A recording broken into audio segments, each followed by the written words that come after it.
Hello, Tiger fans. Welcome back to another wonderful episode of the Tiger Sports Report. I'm Ethan Scott, joined alongside my co-host, Cody Eich. Cody, how you doing today? I'm doing great as always. How about you? I'm doing good, Cody. Today we are joined by varsity track and field athlete Nate Jones, also a part-time footballer. So, Nate, how you doing today, man? I'm doing pretty good. Awesome. So, track and field season underway. It's the very, very start of the year. How are you feeling about this upcoming season? What are your goals and ambitions? Honestly, my main goal is to get a ring, and I do feel really confident about how the season's going to go.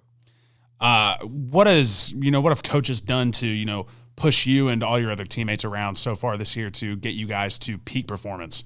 They made practice way more competitive and way harder, and I feel like it's a really good group to go win it. I know Ethan just said it's the start of the season, but what do you plan on improving on yourself this season to get better? For the 100, I plan on finishing stronger, and then my reaction time for the blocks. And then for the 4x1, I just want us to be a whole team and not individually. So with the Mosier Indoor Championship coming up at the University of Oklahoma, what are some of your teammates? What teammates are you looking for to really shine and compete really well in that championship? For what race? Just anything in general. For the boys, I know our 4x8 is pretty good. Our 4x4, I think we got second last meet. Or no, we didn't run it last meet, but the meet before we got second, and it was a pretty good time. And then for the 60, I know we have Caleb Barnett, and he's about my speed. He's pretty fast. Long jump and high jump, we have AD. He's new at track. He's a football guy. And then JQ, he's returning. Awesome. Cody, anything else for him? No, that's all I have. All righty. Well, Nate, we have a fun game for you here today, man. We have Flashback Friday. We have baby photos of NFL players, NBA players, soccer players, all sorts of players for professional sports, as well as some Broken Arrow athletes and just all around just people in general. So you think you're ready to play? Yeah, let's get it. All right. So first baby, who is this? That's Russell. Russell Westbrook. Gotta be. That is correct. We were talking about that pre-show. All right. I can press it if you want. Yeah, actually be better. Who next? I really don't know who that is. Do you want a hint? Yeah. Goes here to BA. Goes to BA. So on the track team? No. Oh. Is it you? No. I have no clue who this one is. I don't know who that is. Really? Yeah. You want me to press it? Yes. It's Ethan Ellison, Broken Arrow Boys varsity basketball player. All right. The next one is? Legend. You could say a legend. This one's professional. Yeah. This is hard. Is this volleyball or basketball or soccer? Soccer. It is soccer, yes. Yeah. I gotta start watching soccer a little bit more. I don't know this one. Alex Morgan of Team USA. That's me. Yeah, I mean, that's pretty obvious. Me. Yeah, if you know you, that's you, obviously. All right. That one's kind of simple. LeBron James. Yep. That's you. Dude, how do you know? Dude just knew. All right, next. I actually know who this is. I forgot the name. It's gymnastics, isn't it? Yes. What is the name? Starts with an S. Okay. Well, I want to say I know it, but Let me give you one more hint. Let me give you one more All hint. right. All right. Sat out the Olympics last time due to personal reasons, the final. It was a really big story. I know who it is. I can't remember the name. Simone Biles. This This one's a tough one. This is the one that I think is This is a tough one. It's BA, right? No. No. This one is this professional, Drew Brees? No. right sport and right position, and also a legend. Through a record-breaking pass. I know it's not Tom Brady. No. Nope. Not Tom Brady. Most touchdowns ever. Okay, now you're making it hard. It should be That's easier. Tom Brady. Oh, it is Tom Brady? Tom Brady's got the most touchdowns. Did he break the record after? Yeah. Okay. Aaron Rodgers? Not this one. This one's Peyton Manning. Oh, Oh, come on. hey. that you? Yeah. Okay. Dude, why you smile at him, bro? It's so obvious. Because I want to see it. This is pro? Yes. Does he still play baseball? Nah, he He doesn't actually play baseball. He does not play baseball. Who is this? This one's easy, or is it? It's so easy, man. This, I'll be this one's honest. pretty easy. Oh, wait. Is that Tom Brady? Yes. Okay. Yes, That it's one's Tom Tom Brady. Brady. Oh, this one's a tough All right, one. this one's a hard one. This is a tough I one. don't even know this one. Is this Goes to BA, goes to be a but not an athlete. not an athlete? I know it's not DeAndre. He's very known around the athletes, though, Oh, that's a couple. due to what he does. Is he a photographer? No. Very known. I'm drawing a blank too, bro. I feel like he has a beard. Coach Davis? Yes. It's Coach Vince Davis. Whoa. This is easy, man. Is that Michael? Yeah, it's Michael Jordan. Serena? Yes, sir. Serena Williams. This one's hard. This will throw you off because it Bro. threw me off at first. That one looks just like him. I know, but it'll throw him off. I just know it will. Still play soccer? No, he does not play soccer. He plays a different sport. Different sport. Yeah, I don't know this one. Yeah. Think about it. NFL quarterback. I'll give you that. Aaron Rodgers? Yes, Yeah. that's Aaron Rodgers. Looks just like him, bro. Yeah, it did after a while. This one's got to be easy. Steph Curry? Yeah. Yeah. I believe that's it. Yep. All righty. Nate, thank you so much for joining us here on the Tiger Sports Report. When me and Cody get back, the Super Bowl, it's underway. We'll be talking about that with a couple guests. And, stay tuned for more Tiger Sports Report after this. Right now, get $200 from TTCU Federal Credit Union when you open a new checking account with direct deposit. What would you buy with $200? Cars, race cars, my own apartment, 100 coloring books, and a puppy. Or maybe some groceries and a tank of gas. $200 for whatever works for you from TTCU. Because life is better in balance.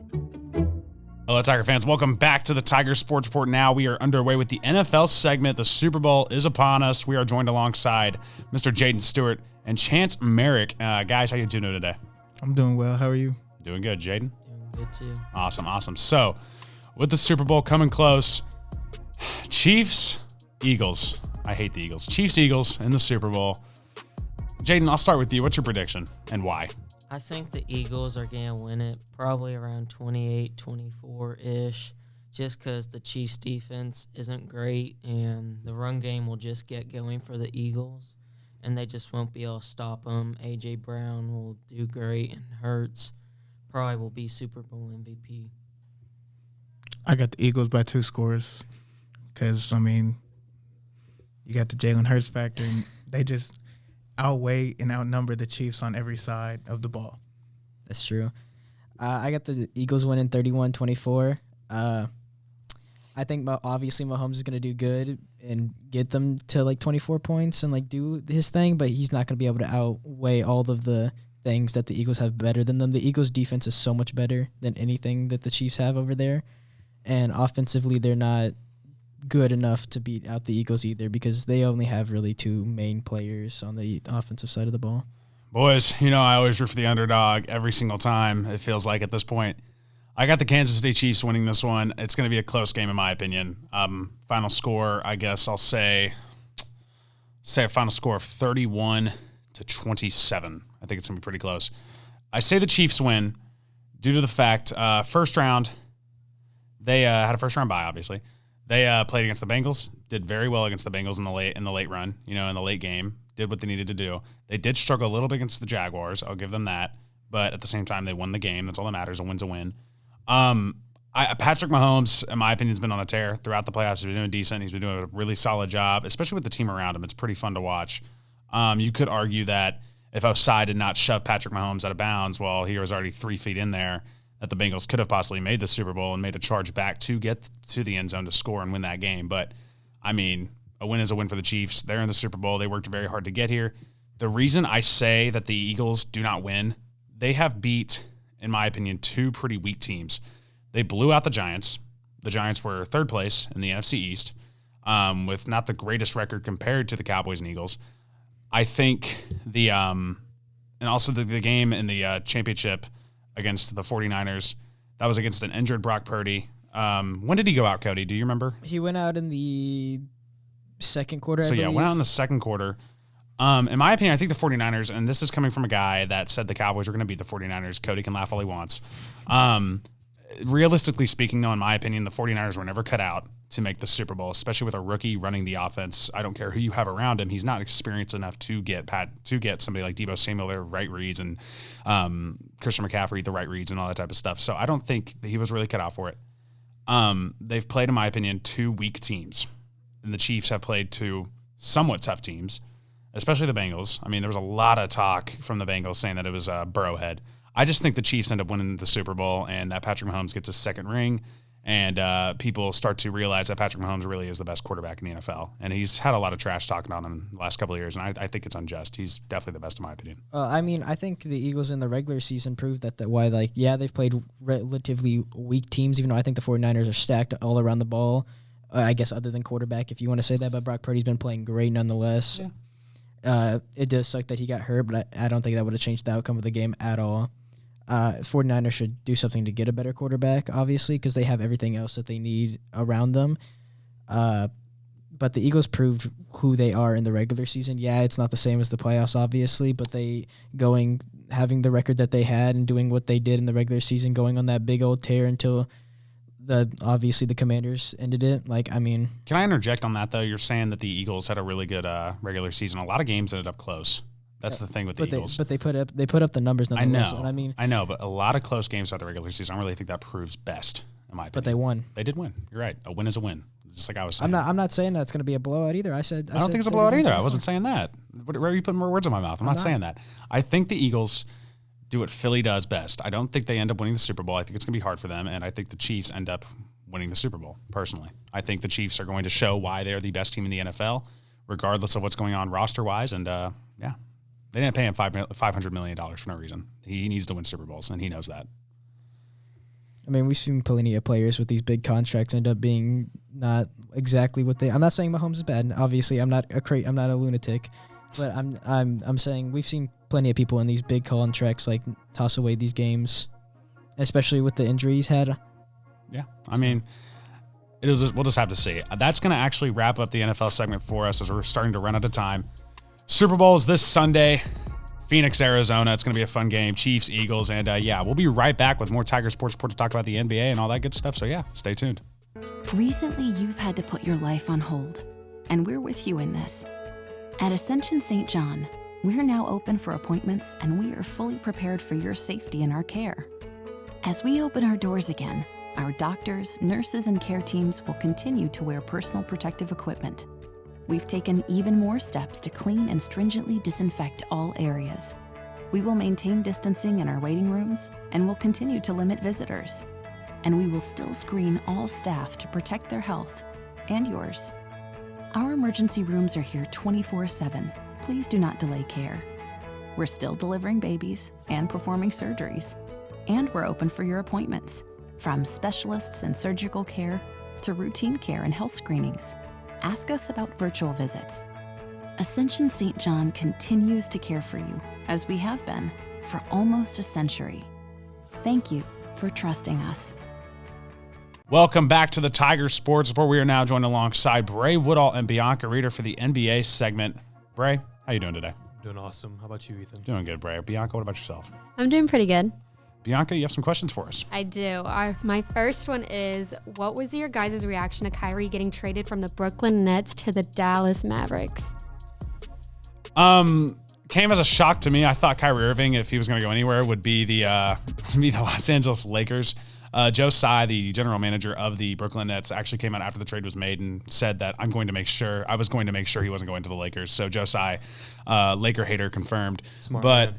Yeah, shut up. Anyways, though, Lakers, they're definitely hurting after that, but the Mavericks, and here's where I think it's a little bit of a bliss reaction. It's rose-tinted glasses, in my opinion, for Maverick fans right now, and they need to understand this. Kyrie Irving, regardless of skill, regardless of his dribbling, regardless of his scoring potential, all that good stuff, is one of the most selfish players in the NBA. I don't think him and Luka is going to work out very, very exceptionally. I think they're a playoff team now that he's there for sure. I think they're a solid playoff team. I think they could even make the Western Conference Finals for all I know. But this isn't a team that's going to take it all the way.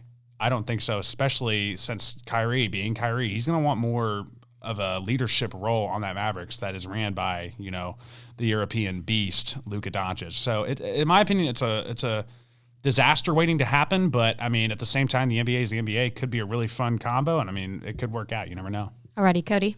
I don't think this changes anything. I think this was a pretty, overall useless trade. I do too, yeah. Somewhat as well. Because, Kyrie and them are going to be good, but, they got rid of Dorian Finney-Smith. And I know it's not oh, my God, they got rid of Dorian Finney. But he was the only player. He was the only player on that team that could even guard an NBA player. So I don't think the Mavericks – Christian Wood's pretty good rim protector, but I don't think the Mavericks have the defense to take it all the way. Offensively, they can outscore their opponents, but they're not going to be able to do that. They haven't been able to do that the whole season. I think Kyrie should have gone somewhere else. Personally, I think they should have done something else with them. I think the Nets overall got a better deal in it. Yeah. ESPN even said that. They rated the Mavericks getting it a D, and the Brooklyn Nets got a B+. Because people forget who Spencer Dinwiddie is. Oh, They read his name and they just whatever. But he can give you 20+ points a game, and he's a pretty good facilitator on the floor. And he's not a terrible defender. And then they have Dorian to play some defense for him, which they definitely needed. Bray.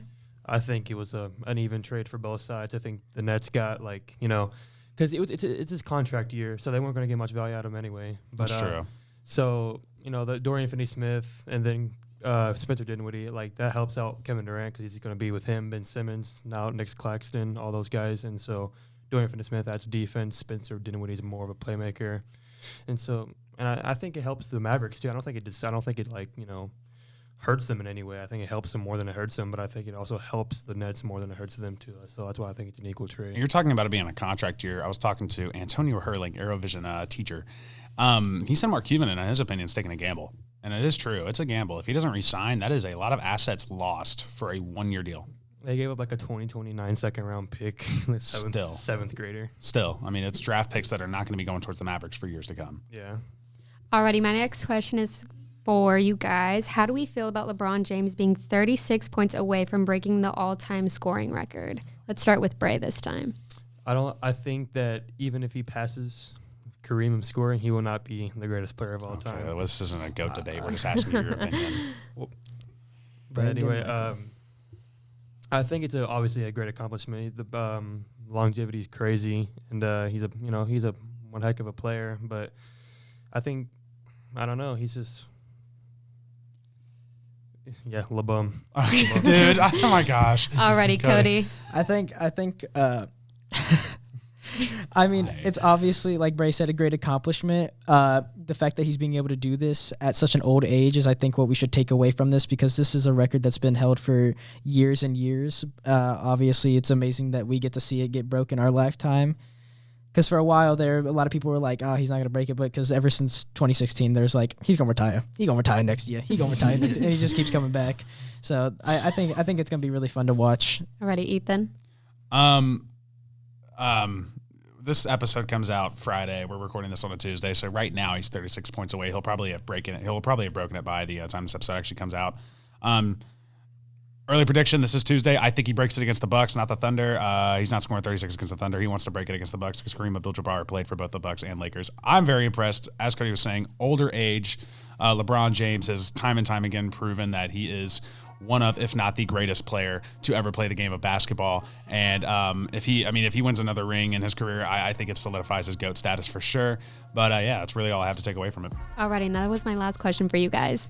Awesome. Thank you so much, Bianca. When me and Cody get back, we'll be joined alongside a couple more guests for the last segment over college basketball, our first college basketball segment of the year. It's kind of late, but let's get to it. Tiger Sports Report after this.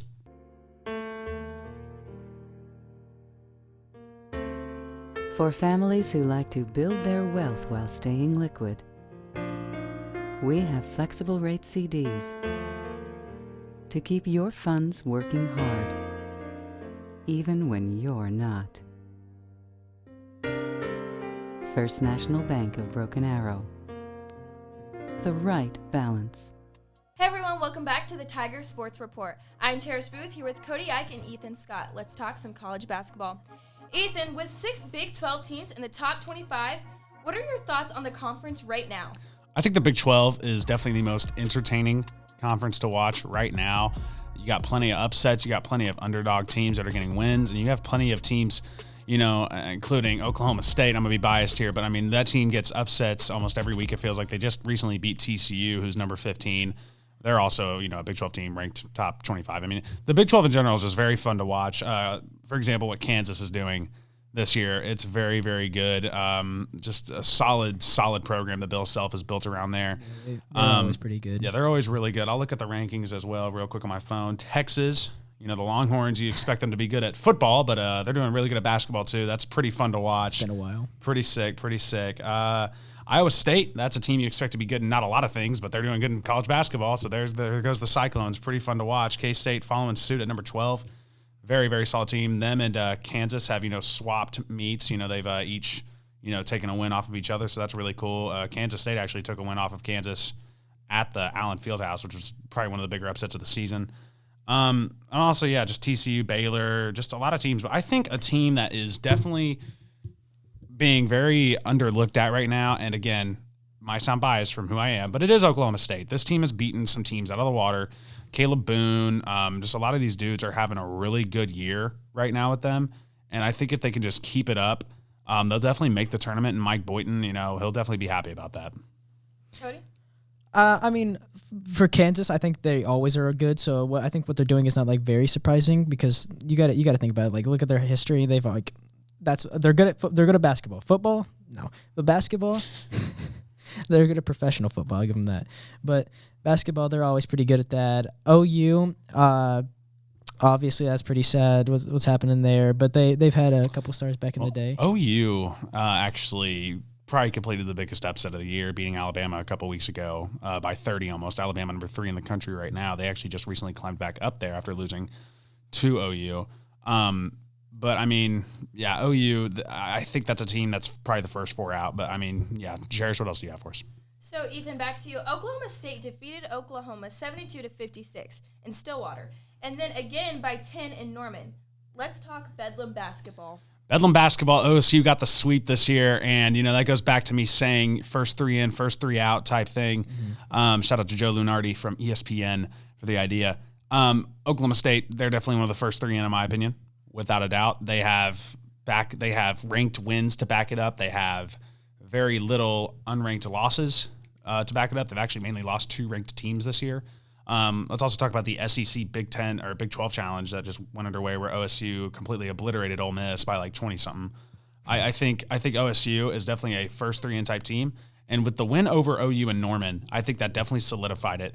That's the first time they've beaten OU at the Noble Center in quite some time. It's been well over 10 years, and I think just, if OSU can keep doing what they're doing, that's definitely a team that can make the tournament. OU, however, regardless of their win against Alabama, that definitely, at that point when that happened, definitely solidified their tournament rank, their tournament berth. Mm-hmm. But, I mean, after losing to OSU, and, I mean, since probably a couple other teams, I'm not too sure. I haven't been paying too much attention to their schedule. I don't know if this is a tournament-ready team compared to Oklahoma State. I think Mike Boynton, again, the program that he's running there over at OSU is very, very solid. And I think if they could just keep it up, they'll definitely be a tournament team. And I could see them honestly making the Sweet 16 Elite 8. Cody? As much as I would like to disagree, on football, OU is just not as good as OSU this year. And it's sad to say, but I'm not going to defend them, because they've got swept this year, and both by double digits. So it's just not a pretty sight at all. So, I mean, I think OU is not the basketball team that we're used to seeing this year compared to other years. The Alabama win was a nice little refresher, but it's just not our year. Ethan, that's all I have for you guys. Awesome. Thank you so much, Cherish. Guys, thank you so much for joining us here on another episode of the Tiger Sports Report. Cody, as usual, a pleasure doing it with you.